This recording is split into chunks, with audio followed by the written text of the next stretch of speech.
What's up, y'all? This is episode 12 of the Houston Astros Out of the Park Baseball 26 series. We're here off season 2029, coming off a World Series victory. Big off season, trying to defend our title. We do have a good amount of pieces leaving this off season. We've kind of already gone through, and just a couple days in, I made a couple decisions. So we had two team options to kind of decide on. Let me delete these messages after, but Zach Eflin, he had a $10 million team option. I'm going to pick it up. He was awesome last year, an ERA well under 3. Has just been rock steady in 4 seasons in Houston, so let's keep him around for a fifth. At $10 million, not a ton of money for a nice number 4 starter. Joel Payamps also had a $4 million option. He wasn't great last year, but $4 million for a really good reliever, in theory. Who's had a couple nice seasons for us previously. It was kind of a no-brainer for that price, even though he wasn't that great last year. Our budget looks like it might have gone up a bit. It's hard to tell, though. Our owner, he's very happy. Obviously, we just won the World Series. He wanted us to sign Mason Miller, and that's the next thing we're going to get into. So he was incredible on our playoff run and when we traded for him. So I rewarded him with a 2-year, $20 million deal. Second year is a player option.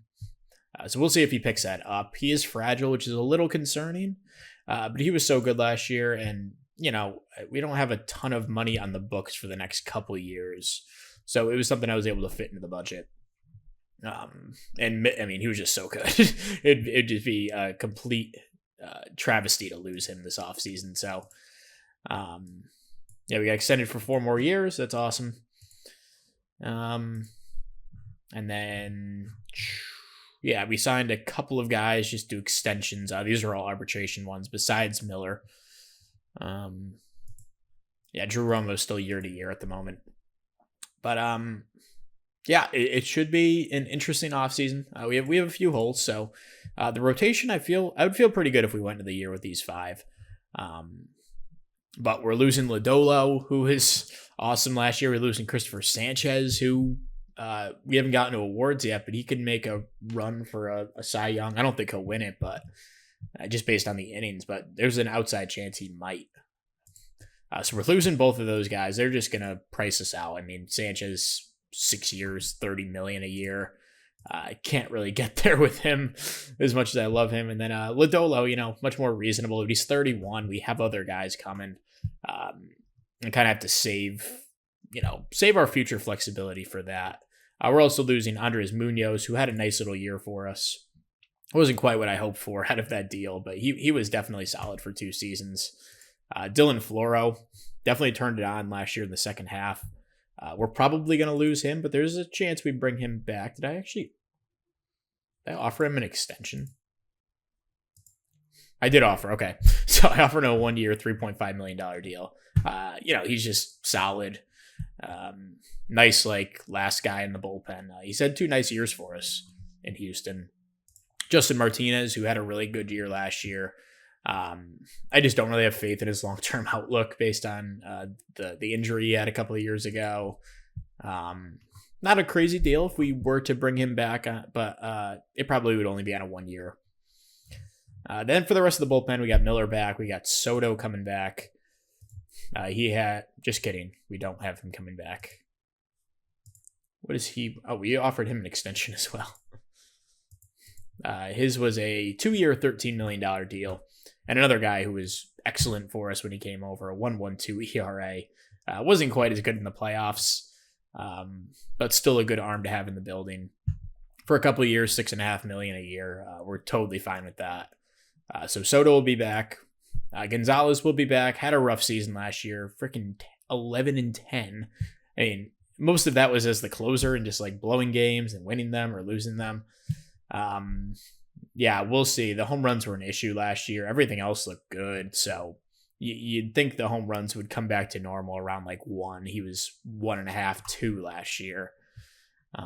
But he's still pretty cheap. So we got him coming back. Wellington Herrera, Had a nice bounce back season. Wasn't amazing. Not really what I hoped for when we traded for him.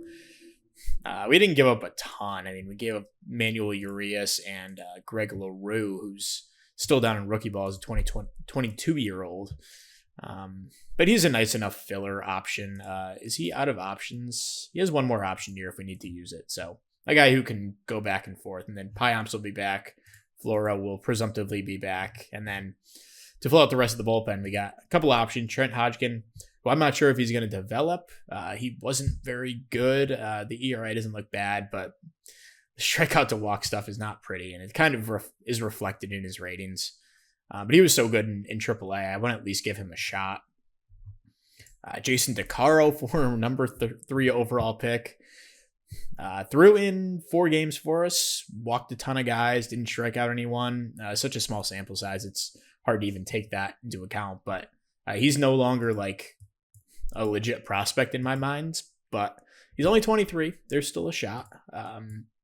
But even to the OSA, he's strictly bullpen at this point. And our scout thinks he has 35 stamina, which is more of like a long relief, like couple inning guy out of the pen. Carlos Calderon will be back. He's actually out of options, so I might pull the plug on him. I don't want to pay him league minimum to, eventually get cut when the season starts, which he probably will. Almir Santa, he's out of options. A guy I don't know, maybe a little bit more optimistic about. He struck out a lot of guys. I mean, I'll keep him around. And then Juan Soto, 26-year-old, again, same problem as Hodgkin. I don't know if he's going to come along and develop, but he definitely has a couple option years left. So a guy we'll keep around. But Tim Levet will get a shot, hopefully at the 5th starter spot. Former 15th overall pick back in 2027, the number 99 prospect in baseball. Had a good little showing last year in a couple starts, couple of relief appearances. He's going to get a shot at that 5th starter spot. Aiden Curry coming off a great year. Eflin will be back. Webb, a little bit of a disappointing year, dealt with the injury, but still an overall really good season from him. And then Uchida will be back. He had a couple appearances in the playoffs. Didn't pitch that well, but I mean, he is coming off, one of the best rookie seasons you'll ever see from a pitcher the year prior, and we're paying him $45 million, so he will definitely be our number 1. And in the lineup, we will probably say goodbye to Yordan Alvarez unless something crazy happens. He wound up playing in 133 games last year. Really only dealt with a couple little nagging injuries, but he wants a 4-year deal, $22 million. Money's getting tight at this point, so we're probably going to let him go to free agency and see what happens at that point. But we got Romo back at catcher. He had a really good year again. Tristan Casas coming off a great year. He's on the last year of his deal. That's pretty much been a total bargain for us. Zach Neto, same story with him. Been a total bargain. He's going to be making $16 million next year, up from 10 last year. But he had a fantastic, pretty much every month besides the first month of the year. First 2 months, I guess March and April. Besides that, he was awesome. And then July was insane. Finished the season really strong. Happy to have Neto back for at least one more year. We'll see about an extension at some point. Starling Cabo will be our shortstop to open the year. I talked about him. I don't know if he's a long-term answer, but he's such a good defender over there. I'm totally cool with slotting him in at shortstop. And then we got Wyatt Langford out and left. For now, we got Jackson Merrill in center and Rainer Arias. Probably one of the best outfields you'll ever see. All those guys coming off really good years. Arias did take a step back, but still not a ton of concerns about him being a down year for him was 131 WRC plus. He is fragile, which is a little concerning, but and then we got some other guys. Jacob Melton will be back for another season. He's been a nice, really steady 4th outfielder. His playing time has dipped the last couple of years, but he's been really solid. I love Jacob Melton on this team in that role. We got Cesar Hernandez coming back. Jeff Huffins, who made a couple appearances. Kenny Gomez is still here. Although he's out of options, could be a trade candidate. I'm not just going to cut him, but he was disappointing at 120 plate appearances last year. Herman Ramirez, I don't know if he's going to develop. He's 23. He's still young, but had a rough season last year as kind of a platoon guy. And then Aaron Estrada, nice year for him. He'll be back in that utility role. And Jared Edvincula played 65 games, held his own as probably a little underdeveloped 24-year-old last season. Campbell Smickwith, I believe, is going to take over as our starting catcher. Now that I think of it, I think I had a trade lined up when I last left this. I need to hunt that down. So we'll be back in just a second. All right, so kind of a big trade here, actually. I was looking around, just what teams are willing to trade some guys. And I've always liked Noah Schultz in this game. He's not amazing, but he's a nice quality middle of the rotation starter. They always say likes him a little bit more. My scout, high accuracy, very high accuracy, believes he's not quite that guy. Last year he struggled with the home run ball, and the walks were up a little bit. The FIP, below league average, but the year before he was incredible in just about the same amount of innings. I'm not really sure what happened last year. I'm sure those home runs will tick down just a little bit, you'd hope. Our scout thinks he could be a middle of the rotation guy, might struggle against righties, which in his ratings that does show up. The reason I'm doing this is, I like Tim Levet and I like some of the arms that we have coming, but if for some reason he didn't work out, we are kind of screwed with pitching depth. Like, we just don't have guys that are like really ready. Bustamante is almost here, but he's not quite there yet. Taylor Rabe, he's a guy I like, but he's probably more of like a long relief guy, I guess. Justin Franklin's probably a couple seasons away, even though he's in Double-A. He's just a little young. Hazel Ledesma, another guy who, he missed a lot of most of 2028, a lot of 2029, but did come back and pitch really, really well. Made his way up to high A at the end of the year. But he's another guy, probably a couple of seasons away. Bill Lorenzo, a couple of years away. Kyler Pierce, same story with him. You'd rather have another guy there, and Levet can work out of the bullpen to start the year. If we have an injury, he can come in. He's also fragile, so he's not guaranteed to not have an injury either. So it's a matter of depth in having that extra guy, which we don't have at the moment. DeCaro is not even a starter, so yeah, it makes sense. And Wilkerman Gonzalez, a guy I've really liked. He was like our first Rule 5 pick that we ever made, one of the first years of the series. Debuted in 2026, had a nice year. The next year was amazing. The year after was good, and then last year was kind of a mess overall. We put him into the closer's role, just could not really handle that. ERA ballooned almost 4.5. So I'm projecting they're going to use him as a starter. The 40 stamina, was role recommended as starter. I never viewed him as a starter. 3-pitch guy, has control issues theoretically. Last year he improved that a ton, but throughout his career he's been a 4.5 walk guy per 9. The home runs, have generally been good. Last year was an issue, so you got to give up something to get something. Gonzalez is going to be the guy going back in the steal. Also, nothing. Andrew Salas, he had a ton of value. I assume because of his amazing 25 plate appearance sample last year.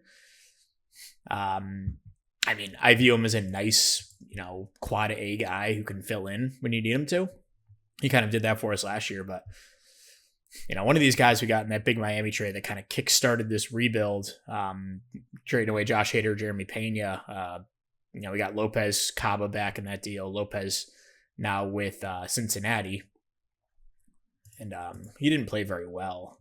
Oh no, he was actually okay. I think he started off rough because I was checking in on him. But anyway, got him in that deal. I just never really came along. He was kind of like the high upside play at the time. I think we got him must have been back here when he was a 55 potential guy. Now he's down to a 40, The luster is kind of faded on him, but still maybe a nice player. He's only 21. And we're going to pick up Noah Schultz in this deal. We need a left-handed arm if we're going to bring in one. We have all righties in the rotation right now. The one kicker is he has 2 years of control left. So does Gonzalez. But Schultz is going to make $12 million this year. His arbitration estimate for the year after is $20 million. That can obviously change. But going to be a little more pricey than Gonzalez is. But, Gonzalez is going to make $6 million this year, probably close to 10 next year. So when you think of it that way, it's nothing crazy in price difference. So yeah, we're going to pull off this trade, bring in Schultz. I don't want to call him a depth acquisition. Yeah, our fans don't really like that we got rid of Gonzalez. I don't blame them. I didn't really want to either, but he was the guy who was going to make it work. So Schultz, only 26 years old, ton of room for development. Could also suck. I mean, he didn't have a great year according to FIP last year, and the home runs were an issue. So, we'll see how this plays out, but that allows us to have just a bit more depth in this rotation. He slots in as probably our 4. Maybe our 3, I don't know. We'll see. It doesn't really matter, but he's one of our 5. Let's put it that way. So yeah, that's the first deal of the offseason. Does weaken our bullpen kind of significantly. We're a little short on arms, but relievers are easy enough to get. I think we could replace Gonzalez in that role. So yeah, that's the first deal of the offseason. I did find the one that I had lined up for Malcolm Moore. It was with the Rays. For Shane McClanahan.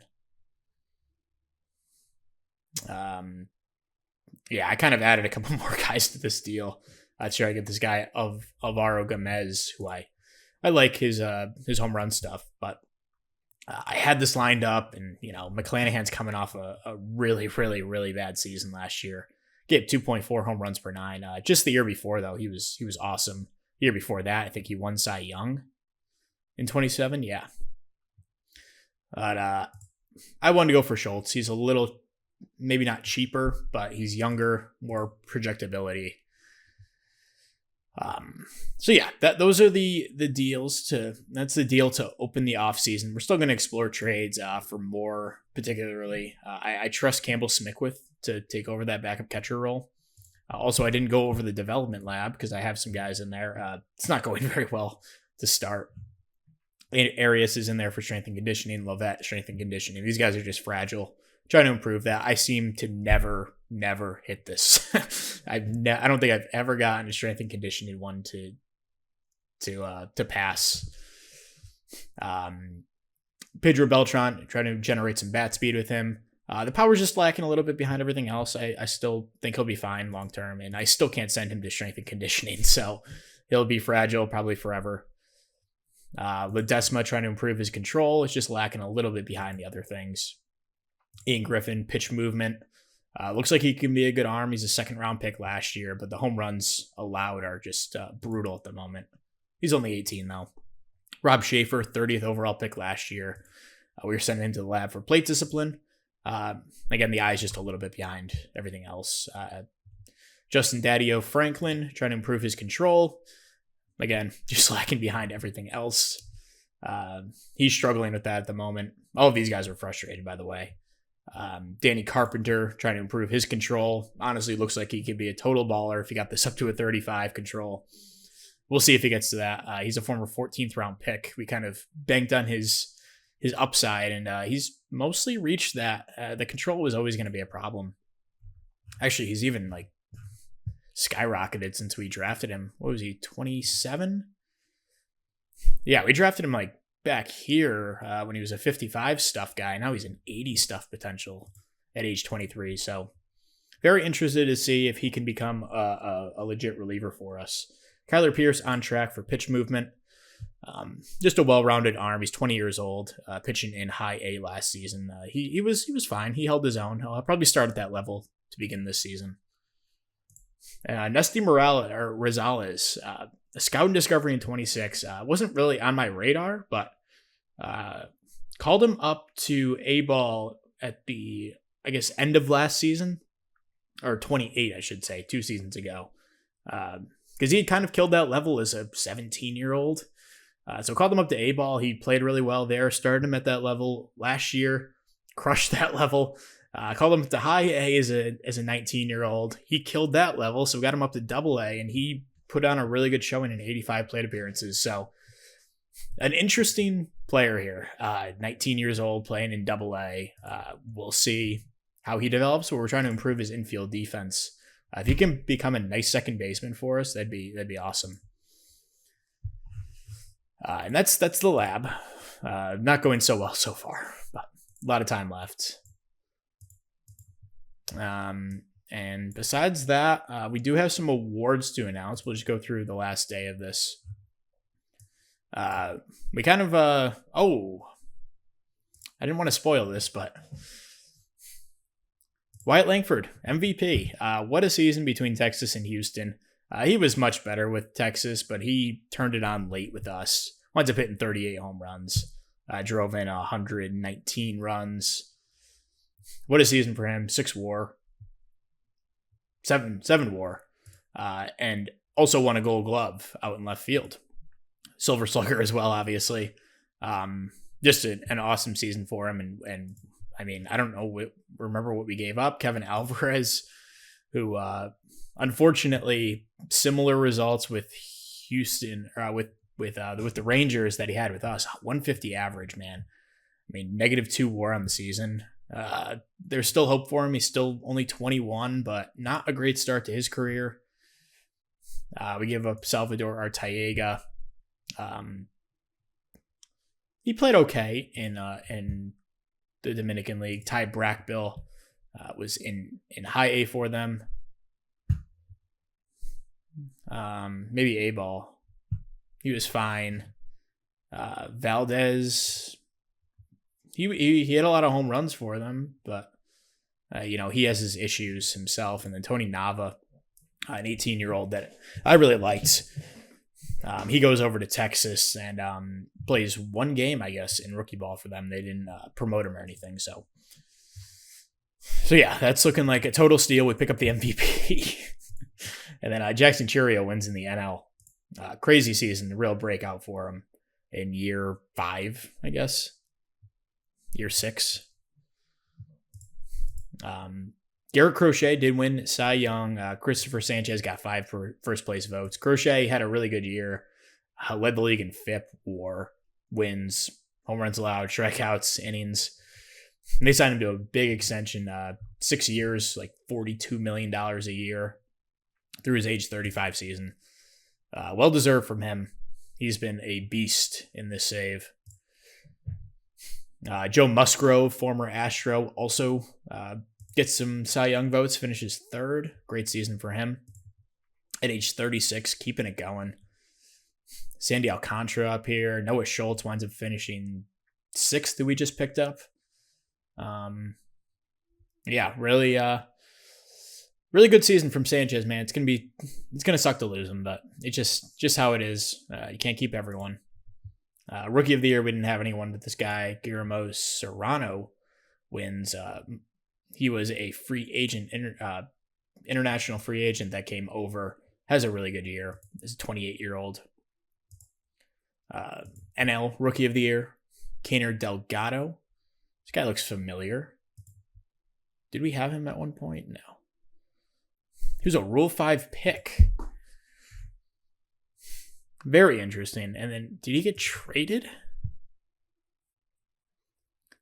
Oh, so he was a Rule 5 pick by the Padres. They released him in June and winds up winning Rookie of the Year. I mean, geez, if this was real life, there's no way San Diego's letting him go back to the Pirates. He was having a nice, really good season. Goes back and is even better for Pittsburgh. So very fascinating AI stuff there. And he actually doesn't even win in first place votes. This is about as close as it gets, 114 to 113. Esteban De La Cruz winds up getting more first place votes, finishes 2nd. I mean, that's just bizarre, but he had a great year. Another international guy that came over from Cuba? Must have been Cuba. NL Silver Sluggers, you can see here, Delgado wins. I mean, no one else that we're really familiar with in the save. Dylan Dingler, what a season for him. And then it was us and the Orioles who kind of took over the The Silver Sluggers, we had Merrill in center, Langford in left, and Jordan at DH. And the Orioles had Gunnar, Jackson Holliday, and Samuel Basallo at catcher. What a freaking season from Basallo as a catcher. He gets a pretty modest extension for what a lot of the guys are getting in this series.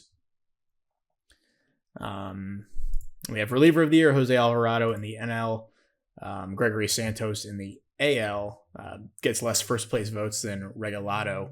None of our guys up here. We didn't have a great relief season. Gold Gloves, see those guys in the NL. AL, we had Drew Romo, Starling Caba, Wyatt Langford, and Rainer Arias. So 4 Gold Gloves, 3 Silver Sluggers, and the MVP. And the second place Cy Young finisher. So, I mean, just an incredible core we built up this year, and it all resulted in a World Series. So, definitely worth it. So, we're going to go up to arbitration hearings. I think I took care of everything. So, qualifying offers are given to Wendy Jordan, Nick Lodolo, and Christopher Sanchez. I presume all those guys will reject them. Lodolo might have the best chance. Maybe Jordan. We'll see. I'm cool if any of them accept it. So, we're not playing with fire with any of those dudes. But I don't anticipate any of them accepting it based on what I offered. So, yep, they all file for free agency. So, we're going to get 3 comp picks in this year's draft, which is totally sweet. Those comp picks, very, very valuable for a team like us who is probably not going to pick high for the rest of this series unless there's something catastrophic that happens. Checking out international guys. Not a ton of high-end talent coming in. This guy Wang is okay. Also, this guy Seeing Su out of Chinese Taipei. Or Taiwan, some people would call it. I would. I think that's what Taipei is. Okay, so free agents. Yeah, Grayson Rodriguez out here. Pretty modest request. I mean, that'd be an interesting guy. Emmanuel Clase, one of the stud relievers in the save, coming off a rough year with Arizona. Yeah, just out of curiosity, a 2-year deal, man. I mean, that could be a really nice fit with our team. Joe Ryan, been a mainstay innings eater in this series. Got Mason Wynn, who I always really like. He had a breakout year, 27 bombs, but still below league average with the bat. He's fragile, compensation. Probably not going to pick him up. Nestor Cortez, who's been awesome in this series for Milwaukee and Baltimore for the last few years. Got Matt McClain, former Astro, for about a season's worth of games over 2 seasons. Coming off a good year in San Diego. Francisco Alvarez hits the market. He's been a really good bat throughout this series. He wants big money. I'm surprised the Mets didn't bring him back. Lodolo's up here, Christopher Sanchez, Jordan Alvarez. So, a bunch of our guys in the top ones. And let's go to the rest of the guys. Evan Carter, a guy we almost traded for last season, decided to pivot to Langford. But he hits free agency. He winds up going to Arizona at the end of last year. Didn't play too well. He's looking for big money. Good all players. You got Clase, you got Diaz, who a brutal season for Washington last year. Negative 2.5 RWAR. Yikes. I mean, an affordable contract he wants. The FIP is pretty bad, though. You know, the walks are up, the home runs were up. It's always kind of been a concern of his in his career. Brusdar Graterol, kind of my type of guy. Coming off a really good year for Boston. What does he want for a deal? 31 years old, 1-year deal, $13 million. I really like that. Probably even more than Clase. Cade Smith, always a good option. Good year for Detroit last season. Almost traded for him before last year. 3-year deal, not crazy. David Bednar is still kicking. He's a little bit cheaper. Carlos Correa, now a first baseman, I guess. Looks like he lost a lot of his range. Got traded from Minnesota to Chicago. Had a good end of the season for them. Henry Davis hits free agency. He's never really been good. Never seems to be good in this game. Luis Gil would be a nice Gonzalez replacement. Kind of a similar guy. Maybe less control, more home run prevention. Jeff Hoffman, I always really like. He's wrecked at this point, coming off a really bad year. At least ERA wise for New York last year. Doesn't want anything crazy though. Could be an option. Tanner Houck finishes off his contract in Boston. He was solid.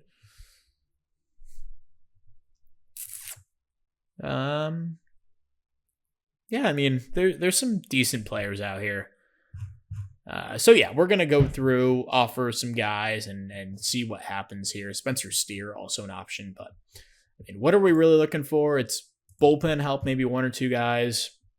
I think second base we could piece it together with Avincula, Estrada, Ramirez, and then DH. It's probably going to be some combination of Langford. We have Beltran, who's pretty much arrived. I think he'll be good to go next year. Gary Coslet. Who else? We got, Kenny Gomez, Cesar Hernandez, Jeff Huffin still on this roster. So those are guys. Yeah, I think we have options at DH, outfield. Maybe just like a second baseman. I think we're going to target relievers. And are we maxed out on our development stuff? I know I did drop it. So if I was to max all this out, what would we be left with? Be left with 17 million. So that's enough for like one reliever or so. And I think I would prefer. I'd prefer Gratterall over Clase. Clase is a little more expensive. Gratterall has the injury concerns, but he's been fairly healthy. His injury history. Labrum back in the first year of the save, besides that, has been fairly healthy last year, dealt with some more shoulder stuff. So, shoulder injury at the beginning of the save, couple shoulder stuff popped up at the end of last year. Maybe, I don't know. That concerns me. Abner Uribe, another guy I always like. A decent year in Texas last year, but so freaking cheap. It'd be kind of a no-brainer to bring him in. Yeah, I'll bring him in for 1.2 million if he accepts that, sure. Maybe Cade Smith.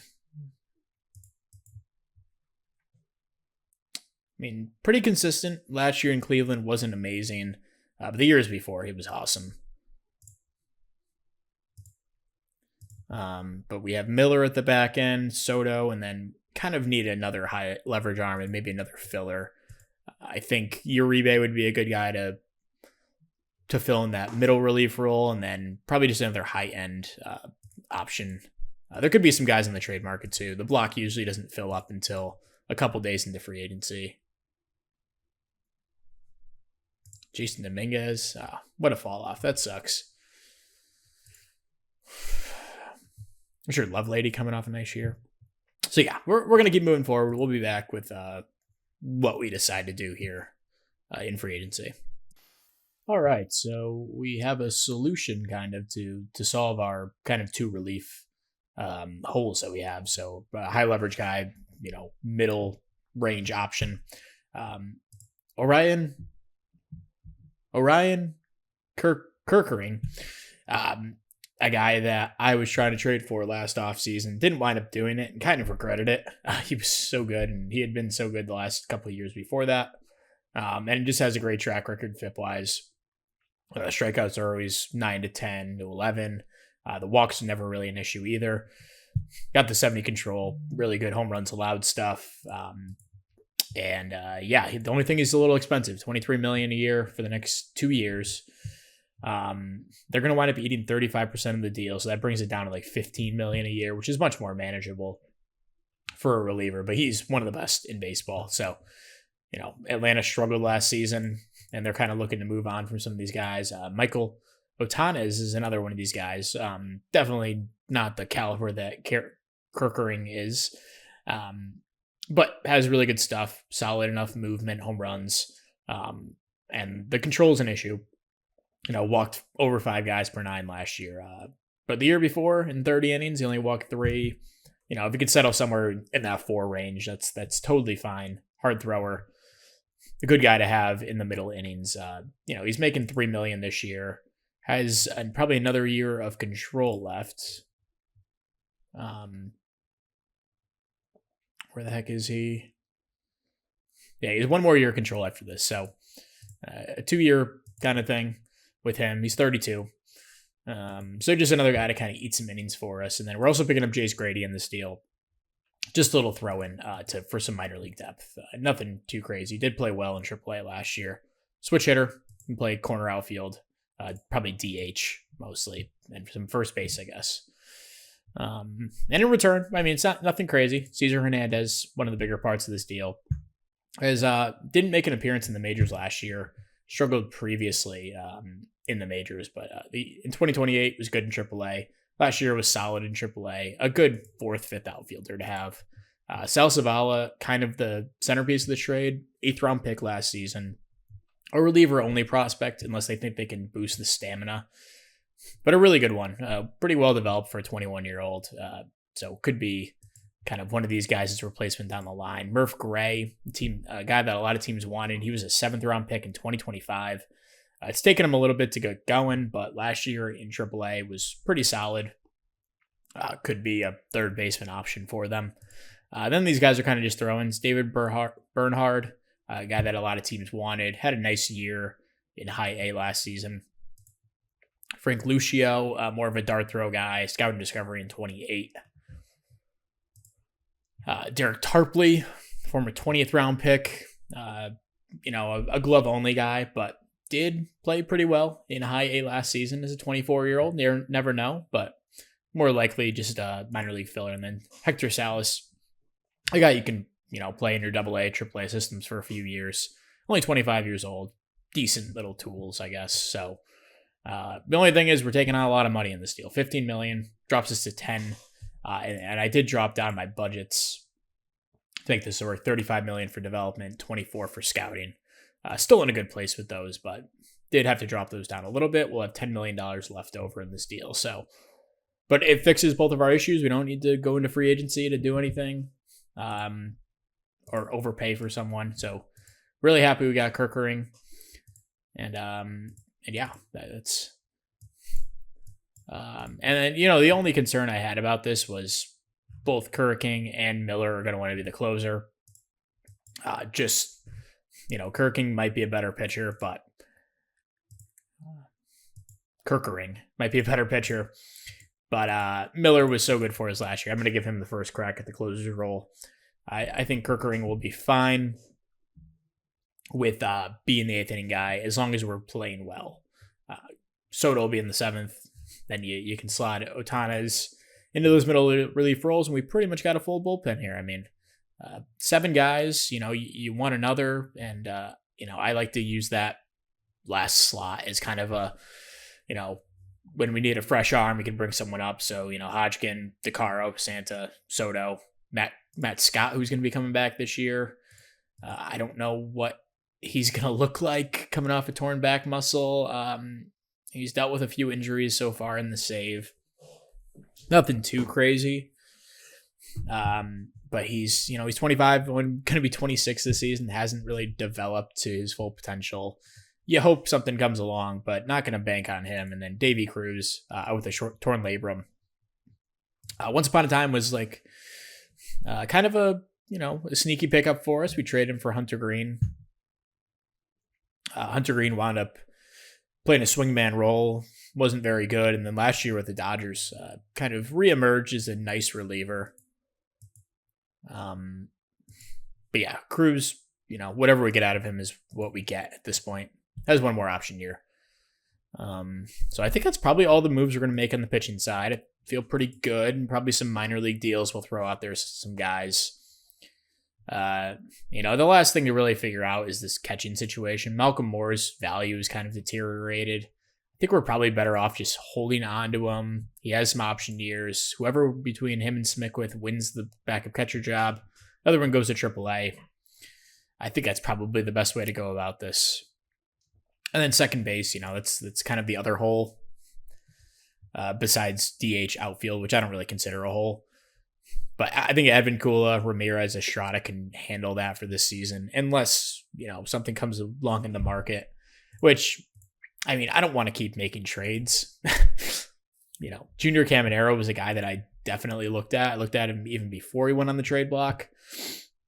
Such a good player. Would be a perfect fit over at second base or third base, move Neto to second or something like that. But his asking price is a little high. I don't just want to stack this team with star power. I'd rather bring up some of my own guys. And not like we have a ton on the way. Josar Gonzalez has finally made it to AAA. A guy we got in the Rainer Arias trade back with San Fran. That was for Framber Valdez. That was just a total steal. Even if Bryce Matthews has emerged into a decent player, which looks like he actually fell off. I think he had one good year in there. No, I guess not. So yeah, Bryce Matthews never really worked out for them. The only other guy who's still on the team is Jero Solis. 29-year-old, hasn't made an appearance in the majors. Anderson Brito's still in their on their AA team. He's looking like just filler. So they got a half a season of Valdez out of that deal. And he wasn't even good. Oh yeah, then he got hurt. Yeah, he had the shoulder injury, I think. Missed half of next year. Was that truly a shoulder injury? What was that? Bone chips in his elbow. No, this is way back here. He tore his UCL. Tommy John. Whoa. Friggin' OSA loves his defense. Holy crap.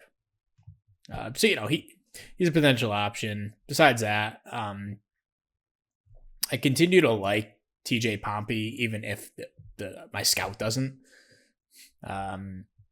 He hasn't played too well in AAA, but he's an option if things go south. Nesty Rosales on his way. Mike Matkus, who was a fifth-round pick in 2028. Not too much with the bat, but a good defender.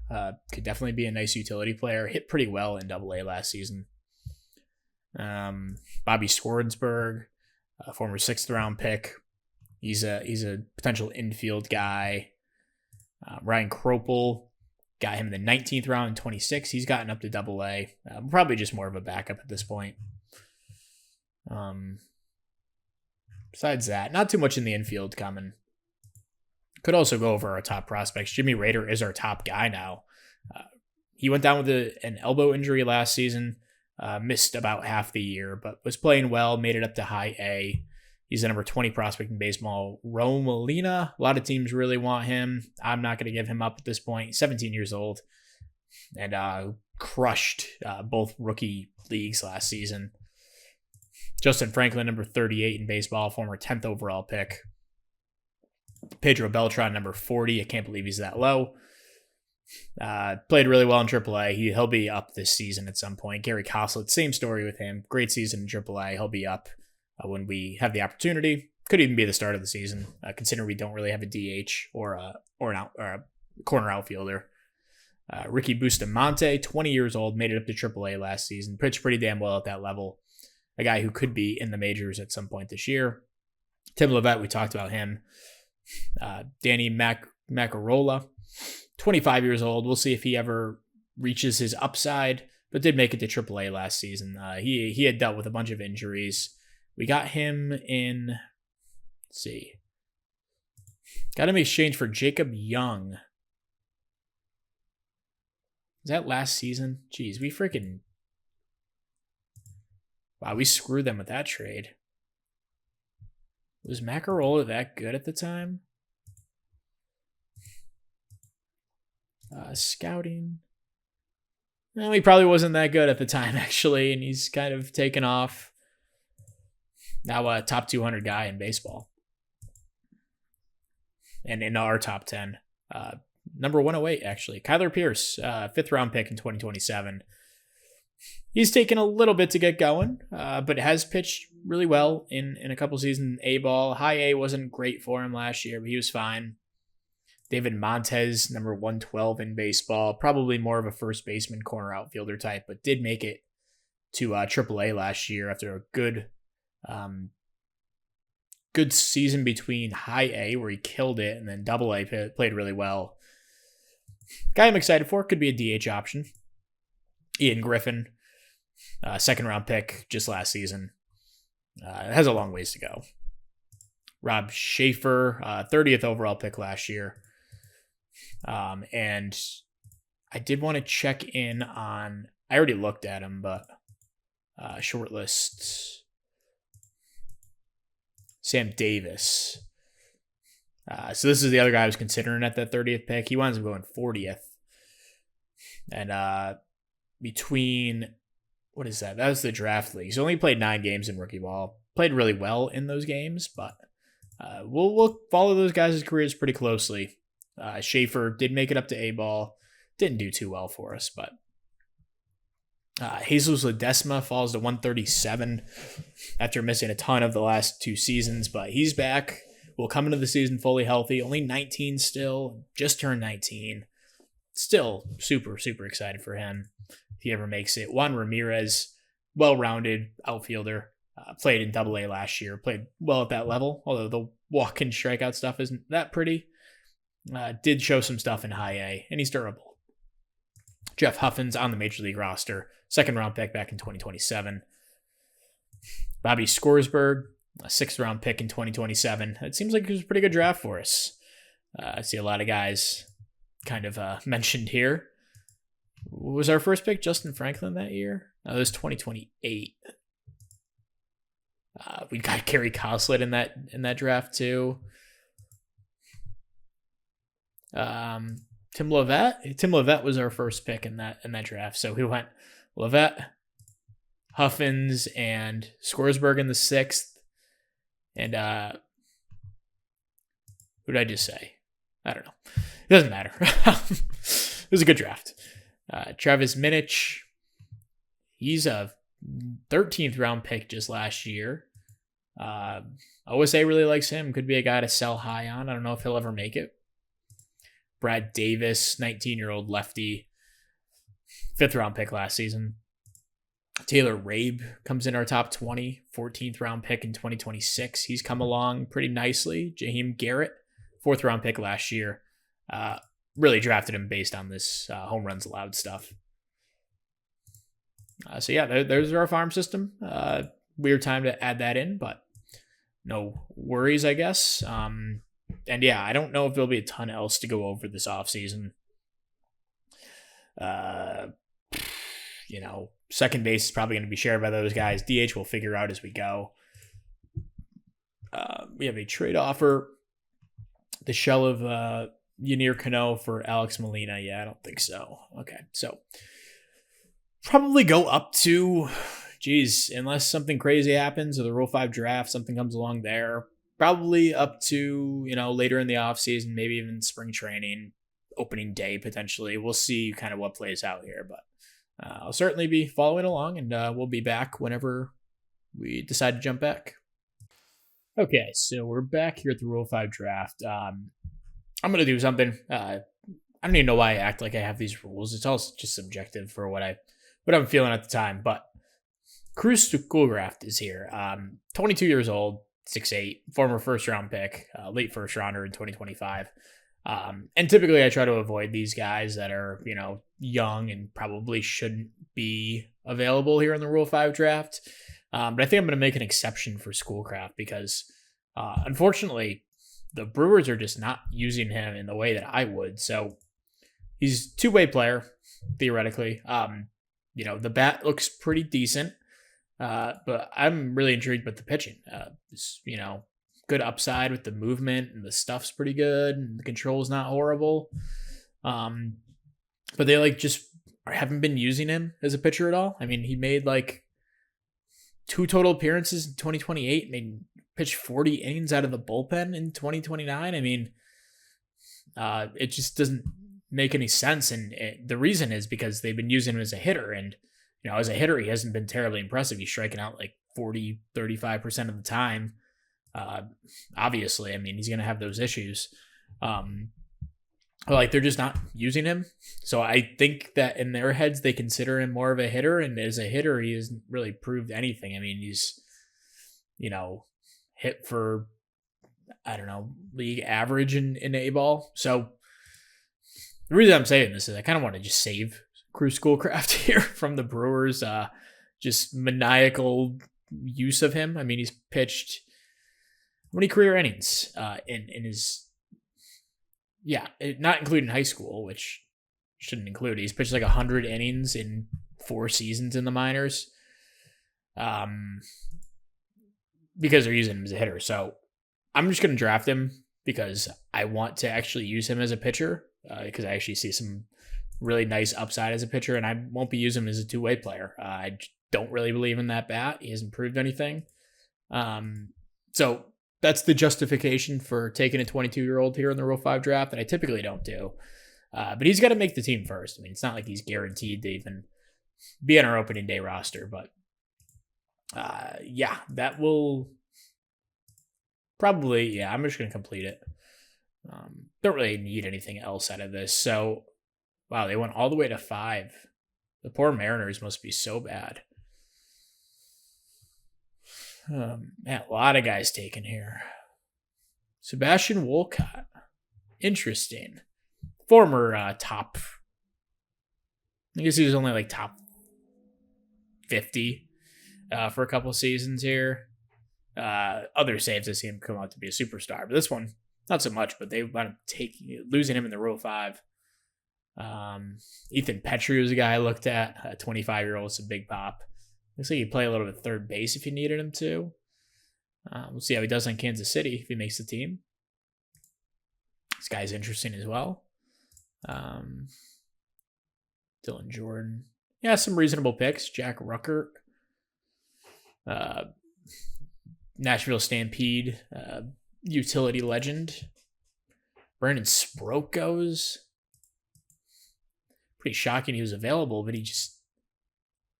Jeez, he hasn't pitched in the major since 2026. He's not bad. Throw him in my bullpen, shit. Anyway, so we have Schoolcraft here. This complicates the bullpen a little bit more because that last 8th spot is now occupied by him. So, unless there's an injury or something, who knows if he even makes the team, but got to give him a shot.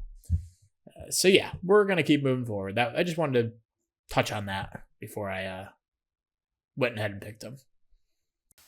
All right, January 2nd, 2030, officially into the 2030s here. And all 3 of our guys with comp picks officially signed. So Nick Lodolo winds up going to Boston, a 5-year deal worth $15 million per year. Pretty reasonable deal for Boston. Team-friendly deal. We'll go through his age 36 season. And, outside of...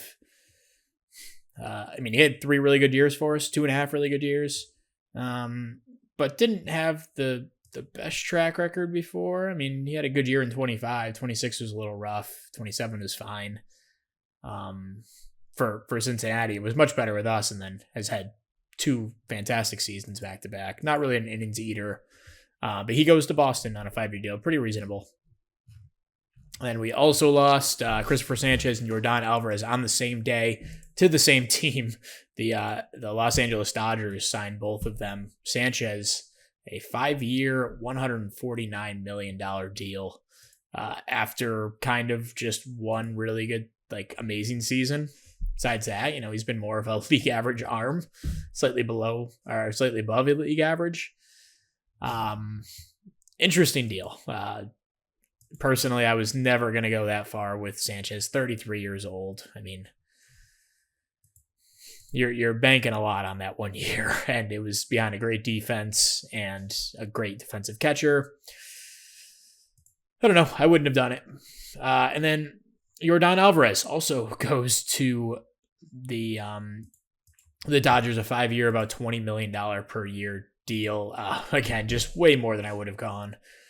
Maybe a 2-year deal at that price, but no way I'd go 5 for a guy who finally had a healthy season after not being healthy for 1, 2, 3 straight years.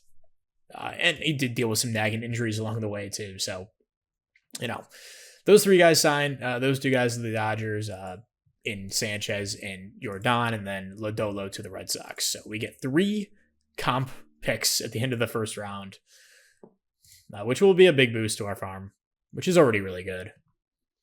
Luke Anderson. Okay. They want Joel Payamps. I mean, shit, we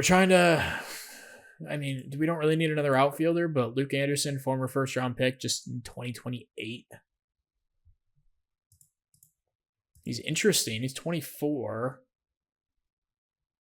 I mean, do I really need Payamps this year? That's the question. Now, if we took Payamps out of here, you still got Floro, Otanes, Herrera, and then you have room for Schoolcraft to stay on this roster, and then you have that other spot as the floating, extra guy, essentially. Actually makes a good amount of sense. But before I even do that, I'd like to just go around and see what is available for Payamps in regards to prospects. Ezra Essex, I feel like he was a guy who was available in the Rule 5, if I remember correctly. I didn't go for him now. Then I probably won't go for him now. Some decent prospects out here. I mean, nothing too crazy, but I don't know if any of them are as good as the Anderson guy, although Anderson is 24. Just out of curiosity, sometimes these prospect packages give you back better stuff. I'll allow a player to be added. So Dylan Floro and Payamps. Yeah, I had a feeling our relievers would be pretty hot. Yeah, I'm not really interested in more corner outfielders.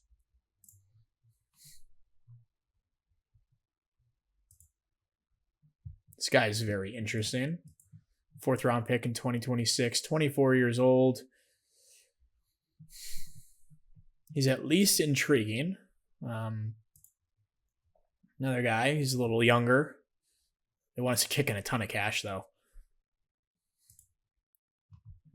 Steve Romero. Pat Thorpe. 3-pitch guy, high work ethic, high IQ, 5th round pick last year. They want Macharola, though. I don't know if I want to give up Macharola in a deal like this. Eric Murphy's a fun player, high IQ, good defensive catcher, 3rd round pick a couple years back. And they don't want anything extra, which is great. Just a little bit of cash to cover Payamps. Jose Alvarado, corner outfield type. And they want Macharola. This guy wants Malcolm Moore. Please take him. I'm kind of intrigued by this Orioles deal, even though the Orioles are kind of our rivals at this point, and Payamps is a really good pitcher. You also get Josh Richard in this deal, which isn't nothing. Good right-handed bat, has some upside as a first baseman, which we might need after this year. I don't love giving them anyone else, but Payamps isn't like amazing. He's 35. The fall-off's going to come eventually. If I could just get them to not eat that much money.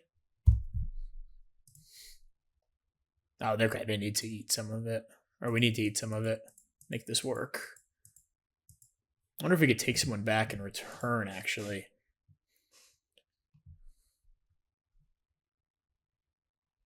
Cole Carrick they got from us. This was in the Estrada trade, I assume. Yeah, Estrada, Bustamante, and Valdez. Carrick was awful last year.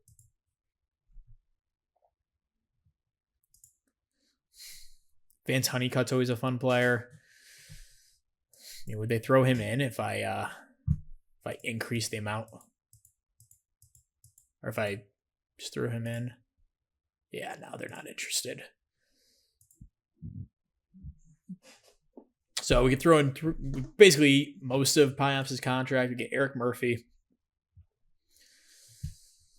Really intriguing catching prospect. I really like him. And Josh Richard, who's a nice enough player.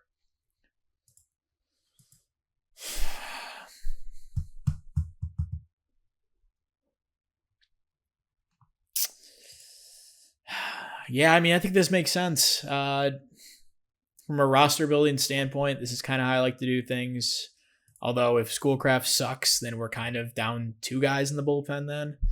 If Schoolcraft flames out and Piamps isn't there, we're kind of down 2 guys, and then all of a sudden you got some bullpen issues again. But you don't get to get many catching prospects like this that often. I mean, we're pretty weak in regards to catcher. I mean, we got David Montez, who I don't consider a catcher. Campbell Smickwith's already in the majors, and Giovanni Rodriguez, I like. Somehow survived not getting picked up on waivers last year. I think this actually makes a good amount of sense. So Murphy and Richard for Joel Piamps. Didn't have a great year last year. I still believe in him, but I mean, this could come back to haunt us if he lights us up for some reason. But man, does it make sense to trade with a rival that we just fought in the ALCS?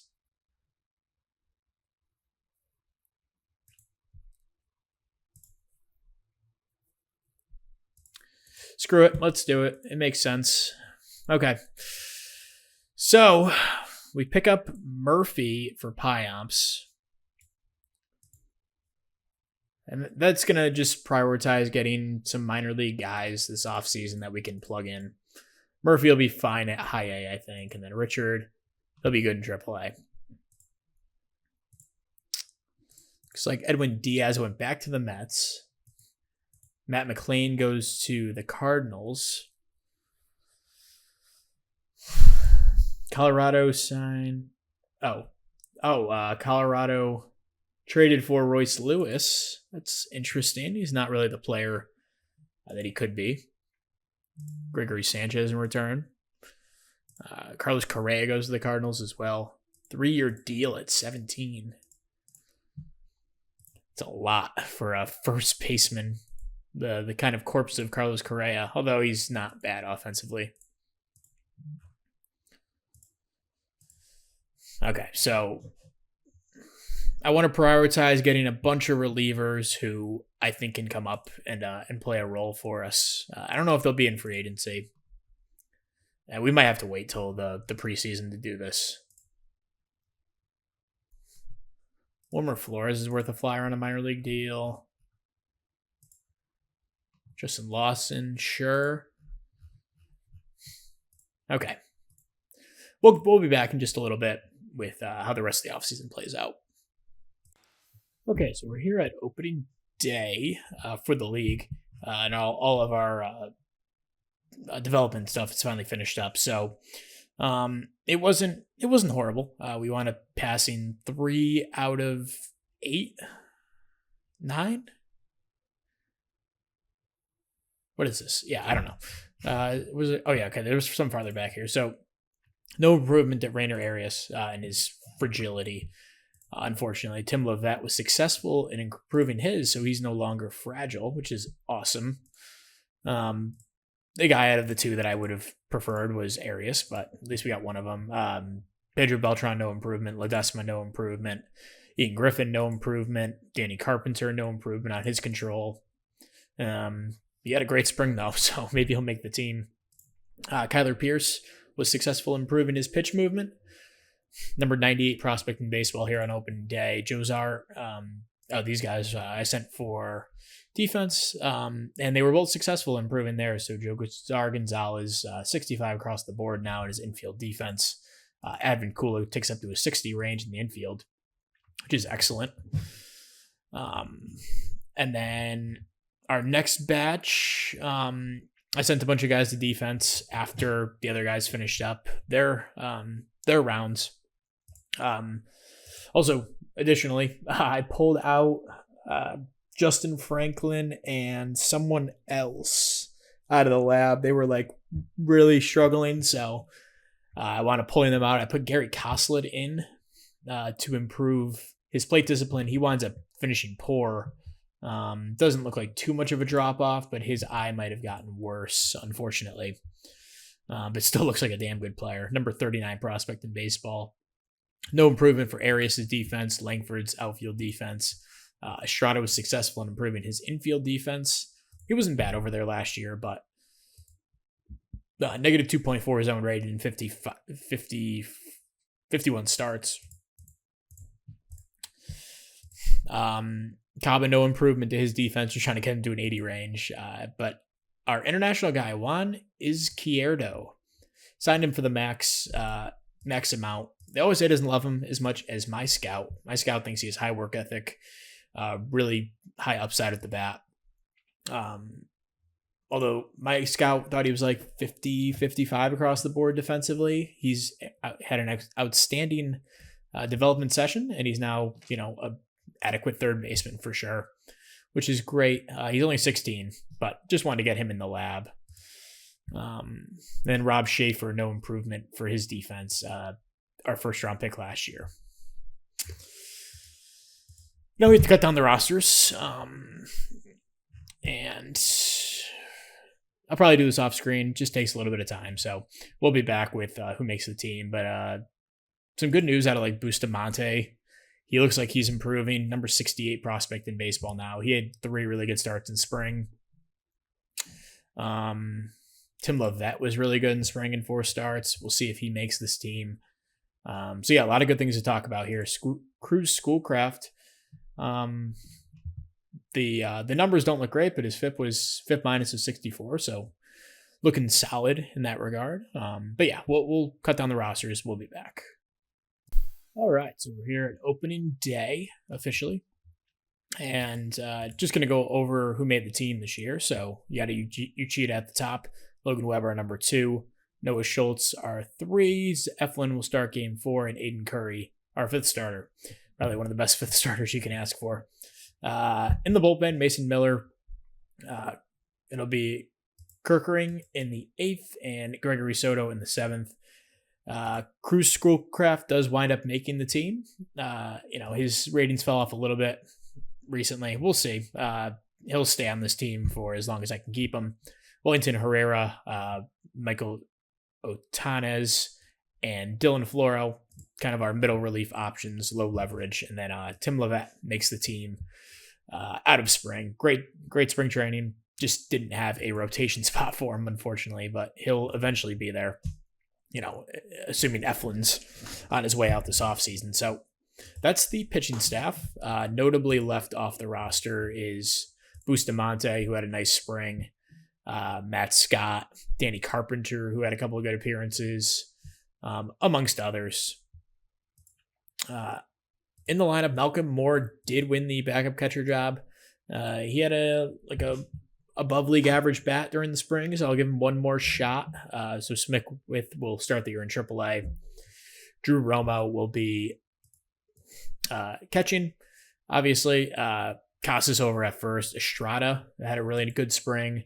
He will be our starting second baseman. Herman Ramirez will make it as our platoon with not really Estrada. It's more Kenny Gomez out left. We'll get to him. Those guys will platoon. You got Neto at third, Caba at short. Josar Gonzalez makes the team out of spring. Played pretty well in AAA last year, had an awesome spring training. So he will be our backup shortstop mostly. We'll back up the rest of the infielders against lefties. Kenny Gomez, guy out of options, but had a good spring training. Going to give him one last shot here.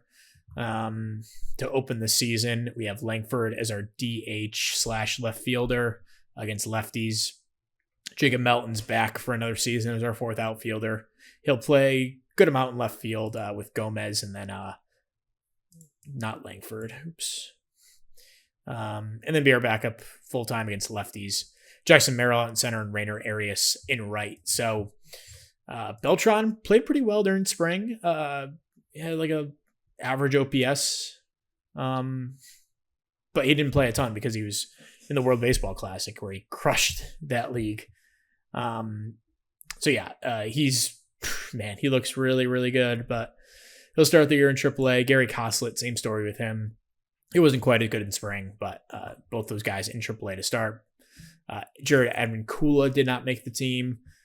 A rough spring and wasn't really great in the majors last year. I'm going to give the shot to Estrada and Herman Ramirez, as well as Josar Gonzalez. Just has a little bit better defensive versatility. Designed Josh Chisholm to a minor league deal to fill out our infield depth if we need another body. Why is Justin Frank? Oh, did his freaking stamina fall off? That sucks. That sucks, man. All right, we'll have to work him back then, but he'll be a closer for the moment. And I got to take this call really quick, so we'll be back with opening day. All right, so we're going to jump into opening day now. Pretty much went over everything we need to, I think. So opening day lineup will have Casas, Arias, Merrill, Langford, Neto, Gomez, Estrada, Romo, Caba, Uchida on the mound, making his first regular season start since 2028. Let's do it. We'll be facing the Mets. Jacob Kamatz, their starter. So game one of the 2030 season, we win 9-2. Big day for the offense. 7 runs in the 7th inning. Arias drives in 3. Looks like no home runs. Uchida, man, good to have him back. 8 2/3, 1 run, 9 Ks. And Cruz Schoolcraft did go up a run his first appearance, but we pick up the 9-2 victory. Game 2, Zach Gallen. Doesn't look like he's quite the pitcher he used to be. Against Logan Webb. We win 6-2, another good day by the pitching and the offense. Zach Neto, 4 hits. Casas drives in a pair.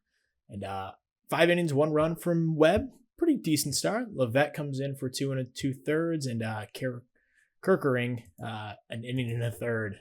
So looking for the sweep of the Mets here.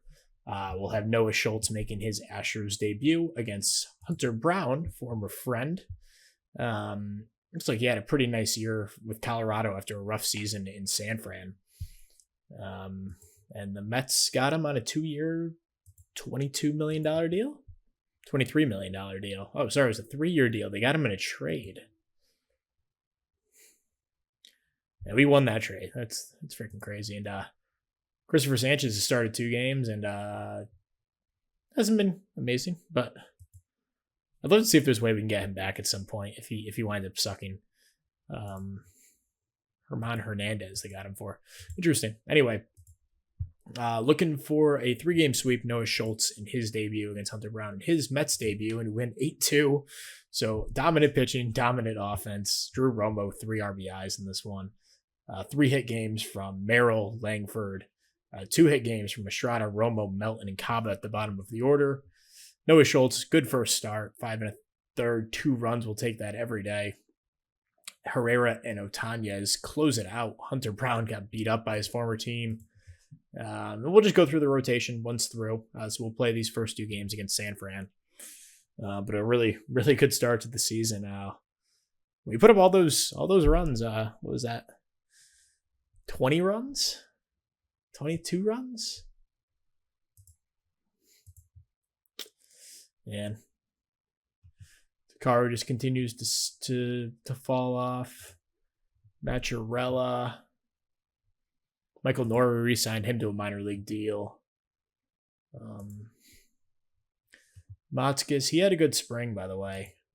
Just a little note. Starting the year in AAA. Really good defender. Gary Coslett. A little bit of contact loss, but his potential increases. Juan Ramirez continues to move up. Love that. Ethan Wagner, looking like a decent little player. Bill Lansbury looks like he lost some stuff. Not anything crazy though. Okay, so it'll be Sammy Natera, former Houston Astro back in 2026. He's crafted out a pretty nice career for himself. Had a good year as a closer last season for San Francisco. Now going to be a starter for them, which is very interesting. He developed pretty nicely, all things considered. Okay, so Zach Eflin on the mound against Sammy Natera. And we lose 4-3. Eflin, not the best of starts. Levette picks up the loss, running two innings. Rest of the bullpen is pretty good. Not too much offensively, though. Arias, Merrill, and Langford all drove in a run. Looks like Merrill and Langford homered. So game 5 of the year, Aiden Curry making his first start of the season, and we lose 4-3 once again. It's like a run in the 10th inning. Mason Miller gave up the unearned run. Kirkering. God, I gotta figure out how to say his name. Gave up a run in two innings. Levette pitched again, 2 1/3. He's gotten some good usage so far, man. On pace for 226 innings. Curry wasn't bad. May as well finish the series here. Uchida on the mound.